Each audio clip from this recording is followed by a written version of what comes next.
Hey guys, it's Barrett with the Camping Camper. So we're here today at Davy Crockett Birthplace State Park, or David Crockett Birthplace State Park, which is not to be confused with Davy Crockett State Park, okay? There's two state parks that have very similar names there. This one's in Limestone, Tennessee, in Northeast Tennessee, near Greenville, Tennessee, somewhere between Knoxville and Johnson City. And then the other one, Davy Crockett State Park, it's over in Middle Tennessee. I believe it's near Lawrenceburg. So I'm just letting you guys know to be really careful whenever you're booking one of these, because they can be very easy to get changed up. Now, I want to start by saying that I usually do a pretty positive review everywhere we go. This one may not be quite so positive, so I'm just going to have you brace yourself for that. This is a beautiful area. There's a beautiful lake that goes right beside the campground. But as far as the campground, they completely missed that mark that you come to expect in state parks. And we'll get into all that in a few minutes. I will say that it's toward mid-January here in 2022. And it's been a cold one. I've had more issues with winter camping on this trip than I've ever had before. It did get down into the 20s a time or two. And even when we came down here and we got unhooked from the truck, I had some issues. This has been one of those times that I wasn't sure it was worth the trip. But thinking back on it now, weekend camping's always better than weekend sitting at home. And I love winter camping, but this one, it had some problems with it just because of the cold. So what kind of problems? Well, number one, I couldn't get unhooked from the truck because my Anderson hitch, the pin lock there, it froze completely shut on me. I wasn't able to remove that, so I couldn't unhook from the truck, so the trailer was literally stuck to the truck. So what I did to get around that is I went ahead and set the camper up, and that way my wife and dog could go in and hang out in there while I got everything around. But what I ended up having to do was I had to essentially remove the Anderson base from the bed of the truck and then raise the camper up, so it raised it up out of the bed. But I still couldn't get it to balance to go over the ball because it kept leaning down over the front. So what I decided to do was remove the pin that holds the ball into the Anderson plate, and that let the plate fall down and left the ball hanging up in the hitch. I just left it there all night because I was tired of it. I had went around to hook up the camper, like I say.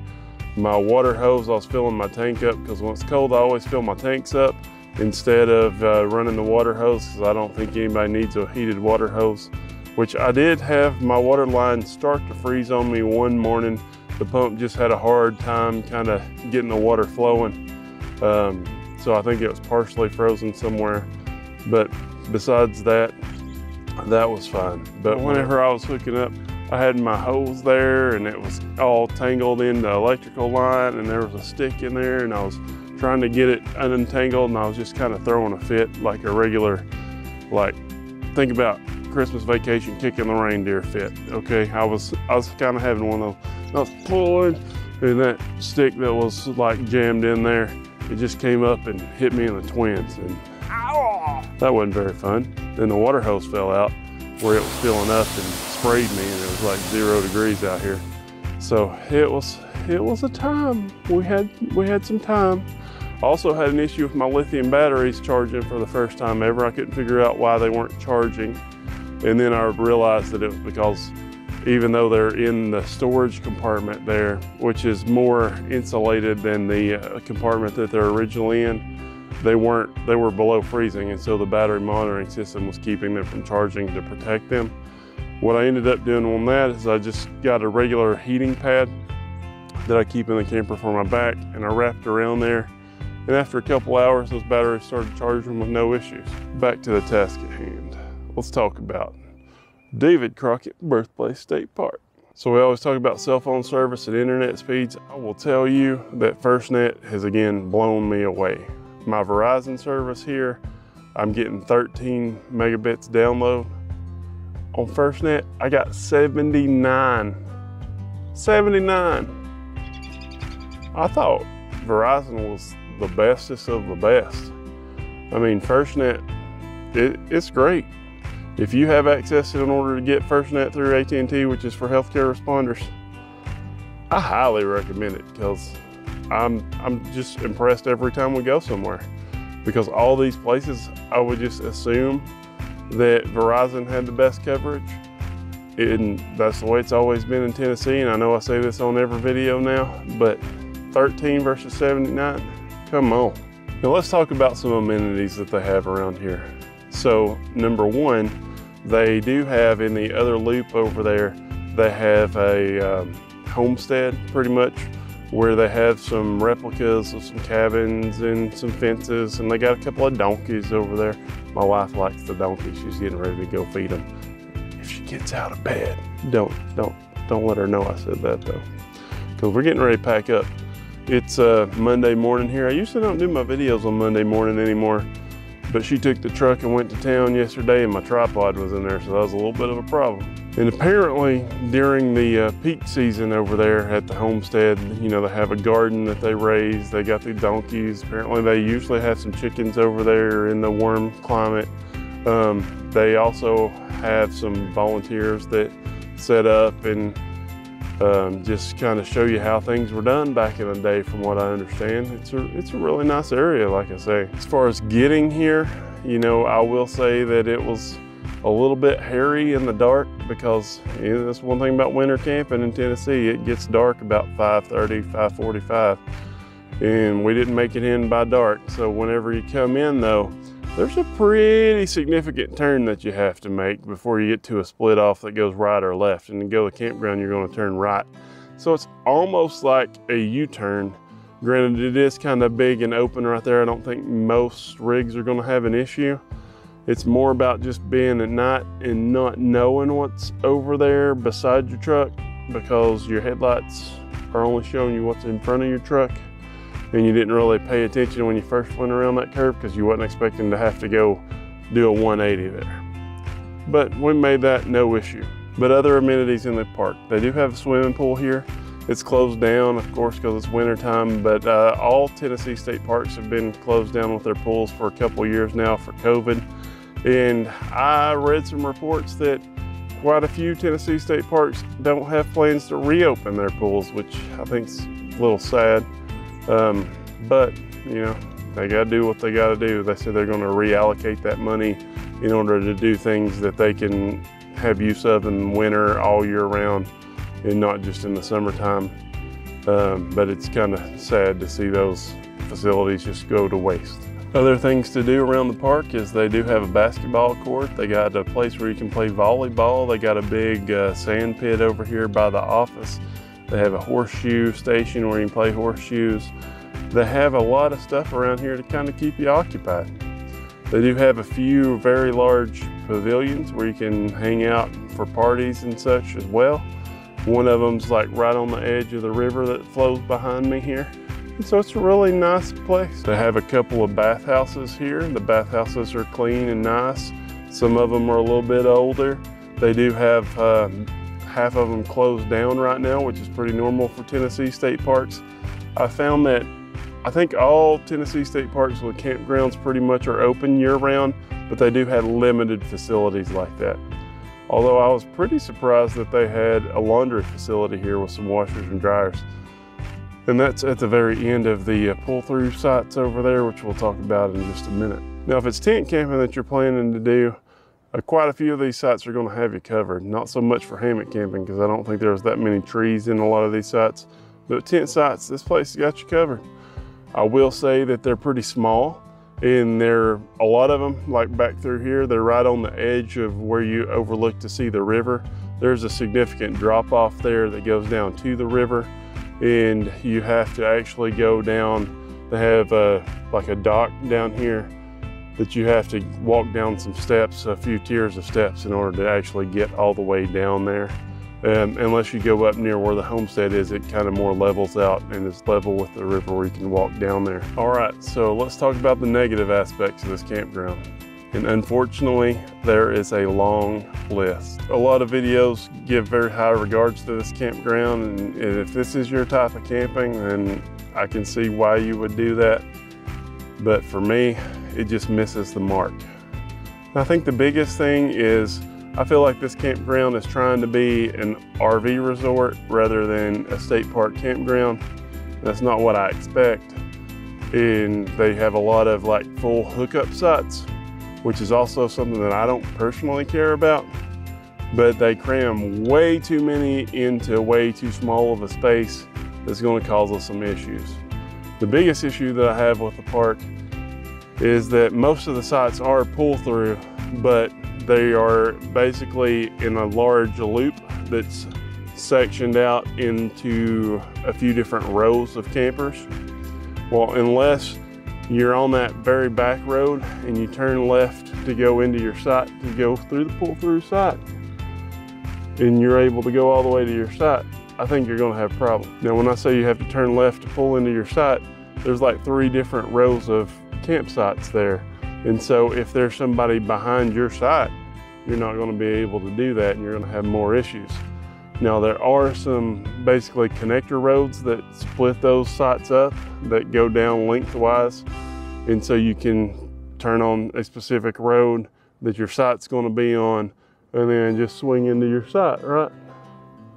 I don't think very many rigs are gonna be able to do that. You know, the actual area where you turn from the connector road into your site, there's not a lot of stuff that would be blocking the way, but on the opposite side of the road of you, there are some trees and stuff like that. And the angle of the turn's pretty harsh. And I believe that most people are gonna have an issue with their tail swing in this area. So I believe there's quite a few trees back through there that you might clip with your tail end when it swings around when you're trying to get in there. And I'm just not that impressed with it. On top of that, those sites are tight. There's a whole bunch of campers right through there. And you got, I don't know, it feels like 5 feet in between each one, but it might be a little bit more than that. But the point being, I think if you park down there and your neighbor has some Taco Bell for dinner and lets one rip, I think you're probably gonna be able to smell it. That's how close you're gonna be, in my opinion. The campground was also very hard to navigate in the dark. There's not a lot of signage anywhere. I did see a couple of signs that are like a silhouette of a bear, and it had like site numbers such and such through such and such, but I thought it was just a specific site number when I first drove by at night because it doesn't show up that good. And it's not even like right near where the road is. It's kind of more in line with the row of campers. And so I wasn't sure what was going on there. And I did take the road that went all the way around the pull-through sites, but I knew that my site was separate because I got in the back end loop over here. And we'll talk about that in just a minute. But there wasn't a lot of signage around. And even whenever I found the loop here, I was pretty sure that it was in this generalized area. So I stopped my truck back by the office because I couldn't see, there was not any road signs or anything over here in this area, in the back end area, or anything. So I had to get out, I had to walk around. I found my site pretty easy because I was right and the loop was right here. But even after I found my site, I saw that I had to back in a specific way, and so I had to go around the loop in a specific way. I couldn't even find the edge of the road. I had to walk around with my flashlight until I found the actual road that comes around to my campground, because there's not a sign or anything. Now, the reason that I chose the back end area over here was because I don't care about full hookup sites. And to be perfectly honest, almost 100% of the reason was so that I could get my discount. I get a discount at Tennessee State Parks, and it's pretty significant in the wintertime, but they don't give that to me on premium sites, which include full hookups. So I purposefully got a site over here, and when I did, it was a mistake. These sites are pretty generous when they're doing their measurements. I forgot what my site was here at 60. I think they said 35 feet. My camper's a 29 RKS, and I can fit it in some pretty tight spots. But I wouldn't have been able to get in this site if there was a camper in the site in front of me, because I did have to get in the grass a little bit to be able to back in. And I would have had more space in the site itself, but the way that they put the water hydrant in the electrical panel, it was in the way of my slide, so I had to stop. My camper's just even with the edge of the road there, so I have left my front cap lights on all weekend. Now, we're the only people that's been in this loop the whole time we've been here. There's 4 or 5 other campers in the full hookup areas, but I will say that I was pretty paranoid about somebody maybe brushing up against the front of my camper if they were to bring another camper in here, so I left my lights on the whole weekend. But if it wasn't for the water hydrant being exactly where it was and the electrical panel, I could have backed up another 5 or 10 feet in this site and still had my tires on the pavement. But that slide's 12 foot long, so either I had to stop in front of it or I'd have to go all the way behind it, which would put me off of the parking pad. So it is what it is. Now, a lot of these sites that are over here on the back end loop, which is sites, I believe it's 55 through 71, they are pretty short. And so even though it says that, I believe they had a list up there pretty much saying the shortest site they had here was 30 feet. And I don't know, I used to work with somebody that would say, it must have been a man doing those measurements, if you knew what I mean. But I'm just saying, they weren't that roomy. And I wouldn't personally bring anything over 20 feet over here in this loop, because it's just not going to work out too well for you. For one, the sites, the way that they're angled, they're not at 90 degrees, but I'd say they're a good 75 degrees from the road where you're backing in. And so it's quite an angle and it's hard to get into, and they're not that long. And you have a little bit more yard space in between than you do over there on the pull-through sites. But I just wouldn't do it. I wouldn't bring my camper over here again, just because I know how tight it was getting in here. And if there was somebody, like I say, in the site directly in front of me, I would have been in trouble. So Barrett, what sites do you recommend? Because you always recommend sites. I'm sorry to report this, but there's only one site that I would recommend that you bring a camper to down here if you got something that's over 20 feet long, and that's going to be site 54. And the only reason that I say that is because it's at the very end of the pull-throughs, and you have a little bit more yard space to yourself, but the main campground loop does go right in front of there, and it's probably 10 feet away from your camper. And it's not a great site because it is nose down. Most of those sites on the pull-throughs are nose down, virtually going toward the river. I'm just telling you, that's the only place that I would come back to, and it would be a pain to get level, I believe. But they just missed the mark here. If you got like a 20-foot camper, I would come over here in the backup section like I talked about, because you know, it's a pretty nice little area over here. You got a little bit more space. It's a nice home base to go explore the area around here. But I'm telling you, I hate to say this, but David Crockett Birthplace State Park is going to be at the top of my list of places to avoid, because of the campground. It's just not what it should be. They tried way too much to make this place into more of an RV resort than a campground, and it's not my thing, and I don't like it. And unless that's your thing, I wouldn't recommend that you come here. Sorry about the negative review, but sometimes we have to do it. And I believe they just tried too hard to go in what I see is the wrong direction. Now, it might be what they want, might be what a whole bunch of people want, because I see a bunch of good reviews on this place.